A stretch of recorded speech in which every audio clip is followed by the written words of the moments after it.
राधे गोविंद गोविंद राधे। बोले बांके बिहारी लाल की जय। कल की कथा में आप लोगों ने गोपाष्टमी के बारे में श्रवण किया होगा। हाँ जी, हाँ जी, राधे राधे। गोपाष्टमी होती क्या है? हाँ जी, कल के दिन गऊ में चराने गए थे। महाराज पृथु ने देवर्षि नारद से विनय पूर्वक कहा कि भगवान आप सभी वेदों शास्त्रों तथा पुराणों के ज्ञाता हो, सो कृपया करके ये बताइए किस देवता की कितनी बार परिक्रमा करनी चाहिए। हाँ जी, जितने भी देवता हैं हमारे यहाँ 33 प्रकार के देवता हैं, ठीक है। तो अलग अलग देवताओं की अलग अलग परिक्रमा है। वैसे तो हम लोग 5 परिक्रमा कर लेते हैं, 7 कर लेते हैं, 11 कर लेते हैं, ऐसा नहीं है। तथा उनका क्या फल है ये सुनकर नारद जी कहने लगे कि हे राजन, देवी की एक परिक्रमा, शेरा वाली की एक परिक्रमा, ठीक है, और भगवान सूर्य और अग्नि की 7 परिक्रमा। वैसे अग्नि की जो हम हवन करते हैं, यज्ञ करते हैं, उसकी 4 परिक्रमा की जाती है, ठीक है, और भगवान सूर्य की 7 परिक्रमा, और गणेश जी की 3 परिक्रमा, और भगवान शंकर की आधी परिक्रमा, ठीक है। आधा जाए फिर घुमाए, आधा जाए आधा, पूरा क्रॉस नहीं करते। और पितरों की 3 बार परिक्रमा करनी चाहिए, और 4 बार भगवान विष्णु की परिक्रमा, ठीक है। भगवान राम, भगवान कृष्ण, भगवान विष्णु की परिक्रमा 4 बार करनी चाहिए। इस संबंध में एक इतिहास में जो बृहस्पति जी तथा देवराज इंद्र का संवाद है और स्वयं ब्रह्मा जी ने मुझे सुनाया था।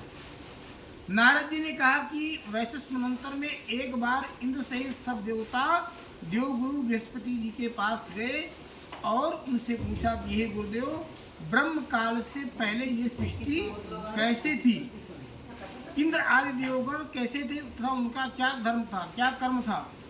ये सुनकर बृहस्पति जी ने कहा कि उस समय की बात तो हम भी नहीं जानते, क्योंकि उस काल को बीते बहुत समय हो गया, कितने मनवंतर बीत चुके हैं।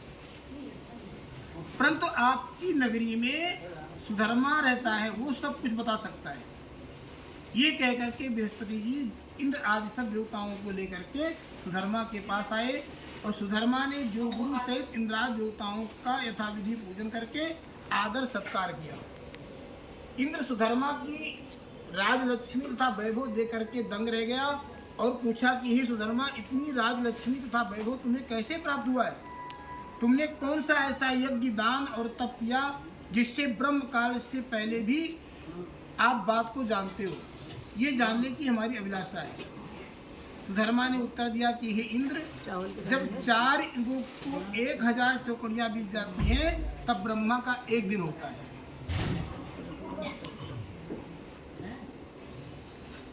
उस एक दिन में 14 मनु और इंद्र होते हैं। जब हम विष्णुलोक में थे तब वहां पर रहते हमारे सामने इतने ब्रह्मा हो चुके कि हम उनकी गणना भी नहीं कर सकते। उसके बाद हम यहाँ स्वर्ग में आए। हमने जो एकमात्र इच्छा कर्म करके इतनी लंबी आयु पाई है उसका विवरण सुनो। पहले जन्म में मैं मांस भक्षी गिद्ध था। गिद्ध एक बहुत बड़ा पक्षी है जो मांस भक्षण करता है। एक समय कार्तिक शुक्ल नवमी, आज नवमी है, आंवला नवमी, आज आंवला नवमी है। आज के दिन आंवला दान भी करना चाहिए और खाना भी चाहिए। कार्तिक शुक्ल नवमी को श्री विष्णु के मंदिर में बैठा हुआ था कि एक शिकारी ने आकर के बाण मारा, जिससे घायल होकर के मैं विष्णु मंदिर में आ गिरा। उस समय मांस के लोभी एक कुत्ते ने आकर के मुझे पकड़ लिया। उसे देख करके अन्य कुत्ते भी वहां आ गए। वो कुत्ता उनसे डर करके मंदिर के चारों ओर चक्कर लगाने लगा।